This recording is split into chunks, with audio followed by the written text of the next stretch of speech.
rumors are wild, and some you need to take with a grain of salt. But now that there are a bunch of rumors coming in regarding the future of North America's 3 Strata Coasters, Kingda Ka, Top Thrill 2, and now Superman Escape from Krypton, we have to wonder if we are approaching the end of an era with these 3 400-foot tall roller coasters. And now, with the merger of Cedar Fair and Six Flags, all 3 of these coasters' future are in the fate of Cedar Fair's management team, which is now in charge of the future of Six Flags. But what else do these 3 coasters have in common?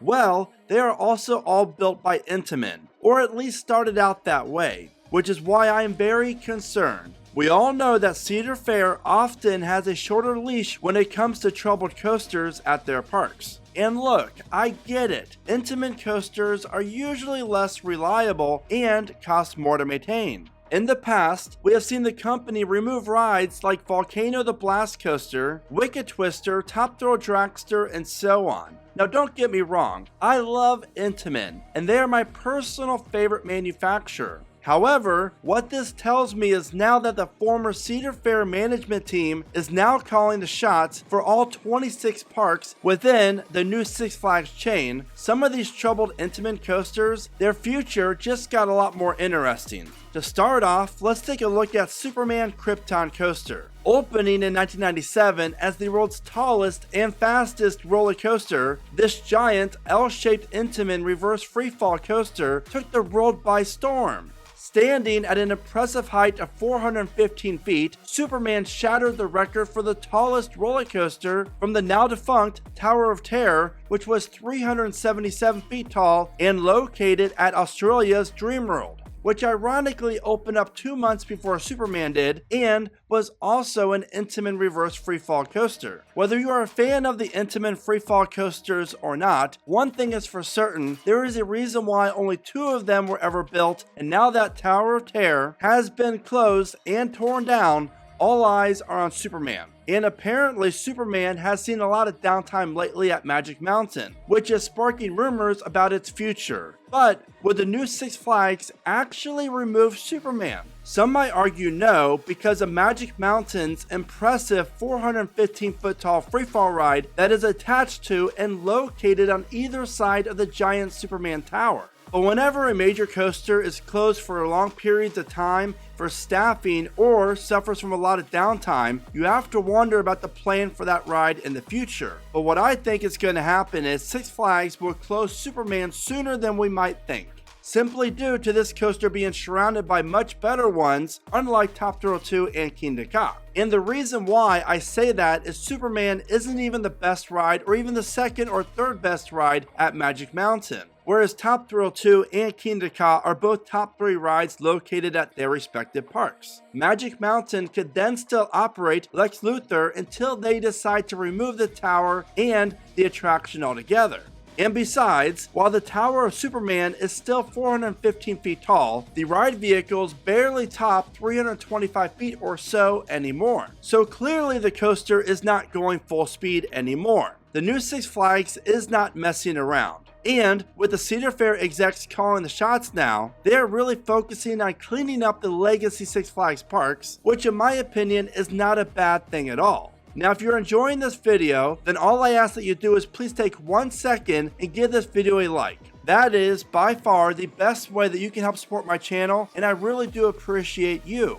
Also, if you're looking for some new coaster merch, then check out keepridingcoasters.com for affordable and comfortable merch designed by myself. The current world's tallest coaster stands at 456 feet above the ground. And surprisingly, Kingda Ka has held the record now for the tallest coaster since it opened up in 2005. And now that the ever so impressive Falcon's flight is about to open up in 2025 at Six Flags Qiddiya, rumors are starting to come alive surrounding Kingda Ka. And I have heard from multiple sources that Kingda Ka is very well in consideration for getting the axe. And for those of you who try to attack me in my videos for not telling you who my source is, well, I'm about to tell you. Yes, I finally admit that my source is coming from the Dippin' Dot sky. But here's my secret. Just leave a nice tip and they'll tell you anything you want to hear. Now obviously I'm just joking. But seriously, I do not think anyone who wants me to reveal my source understands how this works, and the complications of someone sharing tight-lipped information like this. For example, most of the time when a source shares some top-secret information, they either work at the park or the manufacturer, or they're friends with someone high up in the park. Their jobs, or in some cases, someone else's job is on the line, and I refuse to get anyone in trouble. That is like me saying, Joe Schmo from Cedar Point's maintenance team told me this information. My intention with this channel and in my own personal life is to help people and not bring them down. So that is why I will always refuse to share names when it comes to my sources, and I hope that you can respect that. But back to Kingda Ka. This Intamin hydraulic launch coaster is going on 20 years of operation, and while it has seen less overall downtime and accidents as Top Thrill Dragster had, this coaster still costs a ton of money to operate each year. I have heard, as well as others, that Great Adventure spends over $1 million a year to operate Kingda Ka. That is a ton of money. Now let's just say 1 million isn't accurate, and it's actually around $750,000 a year or around that. That is still a ton of money to operate one attraction at your park. With taking on this merger, the new Six Flags knows that they have to impress their investors and the stockholders for them to succeed,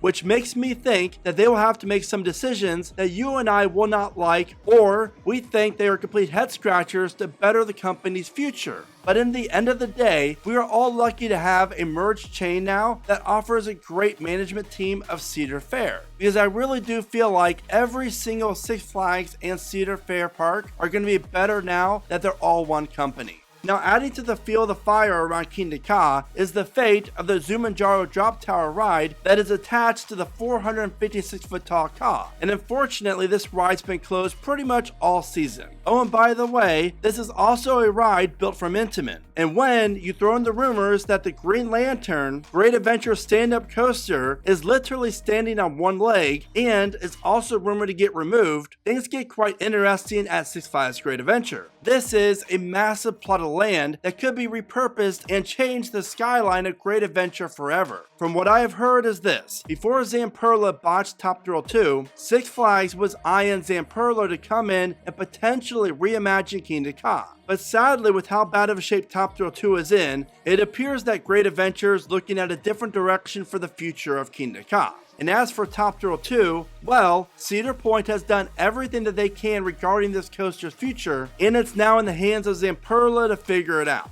Top Thrill 2 is fantastic, and I really do hope that the record-breaking Strata Coaster has a very successful 2025 season. But here's the thing, Top Thrill 2 is a mess at the moment, and unfortunately, the future doesn't look all that bright. In fact, I'm going to break my own rule I just mentioned, and I know I said I would never give up my source regarding the rumors that I do here, but I'm going to share my source with this one. And my source is regarding Top Thrill 2 is Siren's Curse. Yes, that is my source. Seriously. And here's why it all makes sense. This is how bad Top Thrill 2 is right now. Six Flags Mexico is planning on opening this tilt coaster in 2025. But the rumor on the street is the city had issues with its approval, which is totally unfortunate because this new tilt coaster would have been an amazing fit for Six Flags Mexico. So then, Six Flags decided to relocate this impressive new coaster to Cedar Point and open it in 2025. Which means Cedar Point will be opening 3 coasters in consecutive years for the first time since they added Woodstock Express in 1999, Millennium in 2000, and Wicked Twister in 2001. The move to build Siren's Curse at Cedar Point was a move that bets on this coaster being open more than Top Thrill 2. This also shows us the confidence level that Cedar Point has with Zamperla in regards to fixing their reimagined project.